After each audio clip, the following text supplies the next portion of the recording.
31 दिसंबर 2021 से पहले।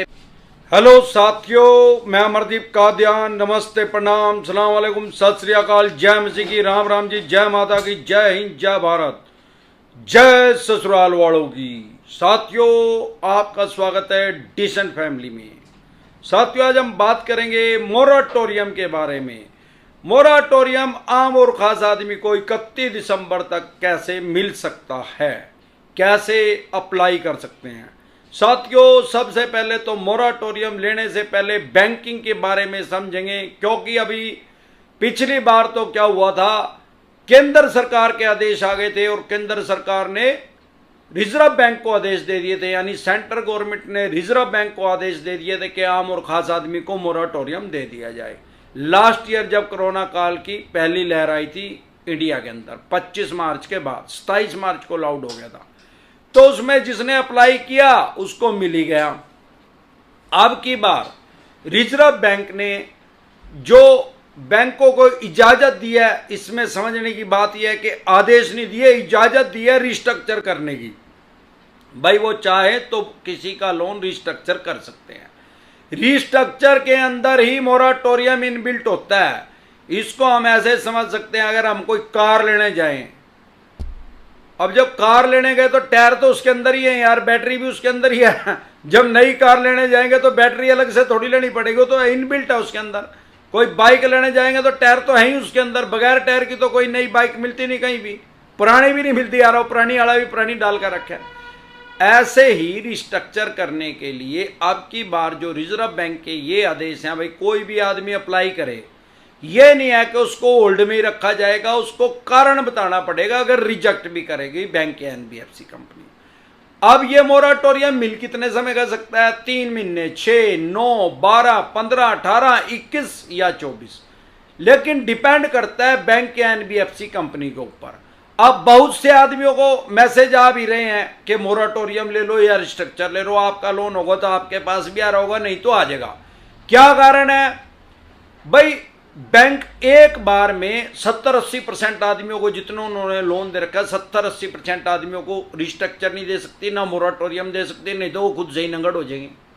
पिछली बार तो केंद्र सरकार ने इन्हें कुछ पैसा दे दिया था, सेंट्रल गवर्नमेंट ने, जो कि ब्याज के ऊपर ब्याज लगाया था, कंपाउंडिंग इंटरेस्ट, यानी कि चक्रवर्ती ब्याज जो लोगों के ऊपर लगा था, वो इन्होंने हटा दिया था बैंकों ने।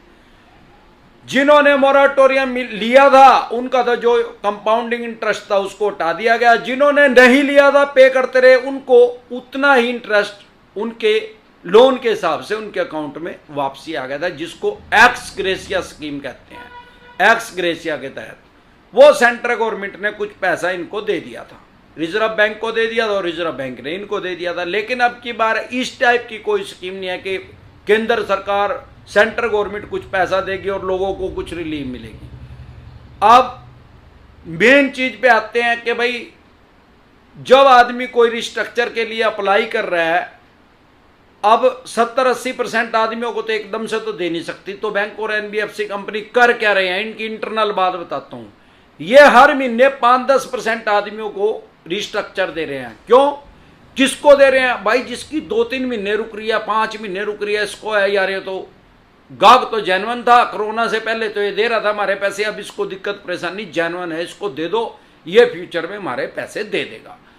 आपके पास भी ये मैसेज आएगा, नहीं आएगा तो आएगा जरूर, क्योंकि वो ही लगी फटने, खैरात लगी बटने। अरे जब तक इनकी फटदी नहीं ना, खैरात कोई नहीं बांटता भाई। कोई भिखारी था अपना आज तक 100 रुपए देता देखा है क्या? कितने हजारों भिखारी घूम रहे हैं देश, सारे देश के तो करोड़ों भिखारी हैं यार, हजारों तो हमारे शहर में होंगे, हर जगह है। मैंने आज तक कोई उनको 100 रुपए देता है नहीं देखा। अरे जो आप खुद से भिखारी बनेंगे, बैगर बनेंगे, फिर नहीं है देंगे। अपनी तड़ी में रह, बोर में रह, तड़ी में रह, उक में रह, इनकी अपने आप फटेगी, अपने आप देंगे। नहीं तो क्या होगा? नहीं तो वो होगा जो लक्ष्मी विलास बैंक के साथ होया अभी कुछ टाइम पहले। इनका एनपीए बढ़ जाएगा। इनके पास ऑप्शन क्या है भाई? या तो आपको मोराटोरियम दे दें या रिस्ट्रक्चर दे दें, या आपके लोन को राइट ऑफ कर दें, या ये इसको केस करेंगे आपके ऊपर। केस करेंगे तो इनको एनपीए में डालना पड़ेगा। एनपीए का मतलब ही नहीं कि फाइनेंशियल डेथ हो जाएगी। भाई लक्ष्मी विलास बैंक ने कोई चोरी थोड़ी करी थी, वो बंद क्यों हो गया, ताला क्यों लग गया? उसका 26% एनपीए हो गया। NPA means non performing asset, ऐसा पैसा जो अब बैंक या एनबीएफसी कंपनी को फायदा नहीं दे रहा। वो पैसा उस कैटेगरी में जाता कब है, जब 92 डेज हो जाते हैं, 92 दिन हो जाते हैं, तो वो एनपीए में चला जाता है। सामान्य बोलचाल की भाषा में उसको 3 महीने कहते हैं लोग, लेकिन एक्यूरेट अगर फिगर पकड़ेंगे तो 92 दिन होंगे। क्यों? क्योंकि भाई साहब अगर मार्च अप्रैल मई लगाएंगे तो टोटल दिन ही 92 हुए, बीच में एक 30 का महीना आ गया।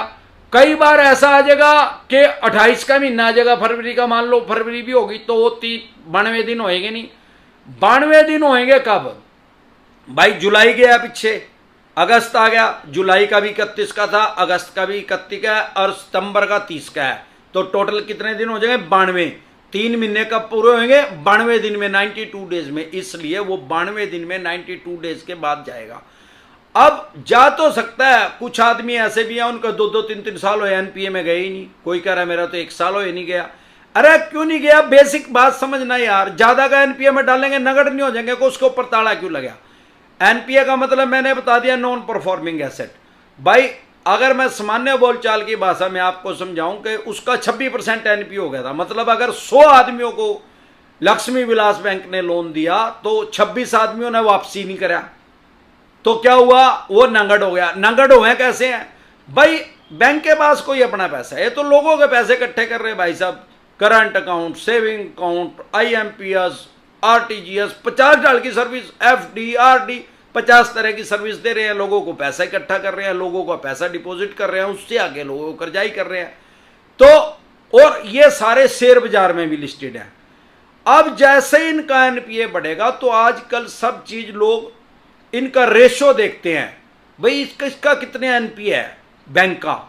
अगर इनका बैंक का रेशो बढ़ेगा एनपीए का तो लोग इनमें पैसे ही नहीं जमा करवाते, एफडी नहीं करवाते, डर है। क्योंकि बैंकिंग का एक रूल है, आपके चाहे 50 लाख रुपए है बैंक में किसी में, अगर वो बैंक डूब गया तो सिर्फ 5 लाख रुपए मिलेंगे भाई, चाहे भले उस बैंक की अलग अलग ब्रांच में 5 खाते खुलवा रखे हो, एक इंडिविजुअल आदमी को ओनली फॉर 5 लाख मिलेंगे।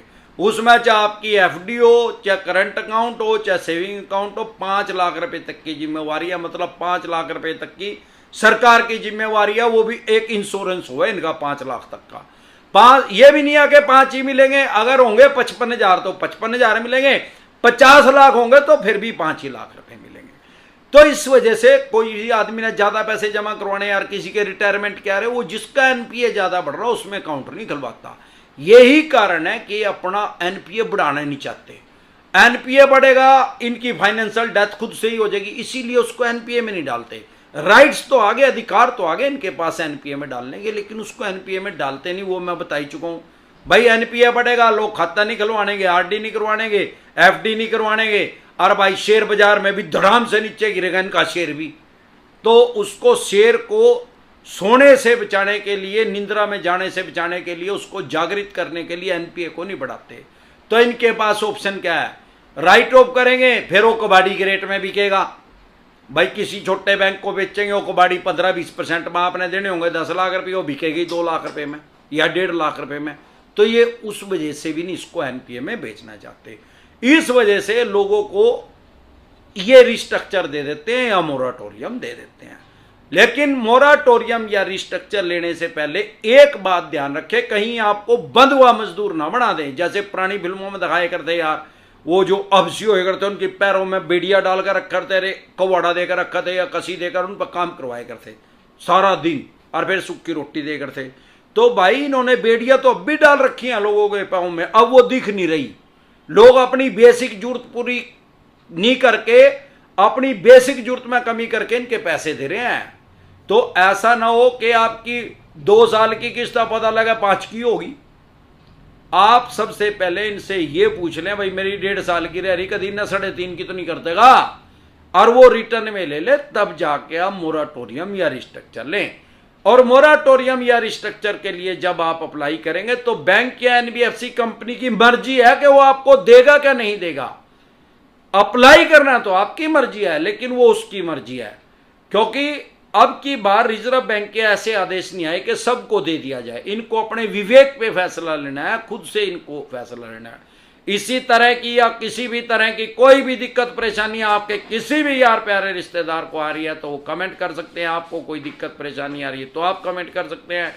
आपको अपनी समस्या का समाधान करवाना है तो लाइव में हमारे साथ जुड़ सकते हैं, या आप हमारे साथ टेलीफोनिकली भी जुड़ सकते हैं। ये पेड सर्विस है हमारी। आपके स्क्रीन पे नंबर आया हुआ है, ये हमारा व्हाट्सएप नंबर है। इस पे आप मैसेज करके सारा प्रोसेस जान सकते हैं कि आप हमारे साथ टेलीफोनिकली कैसे जुड़ सकते हैं। जिंदा रहे तो बार बार मिलेंगे, नहीं तो हरिद्वार मिलेंगे। जय ससुराल वालों की।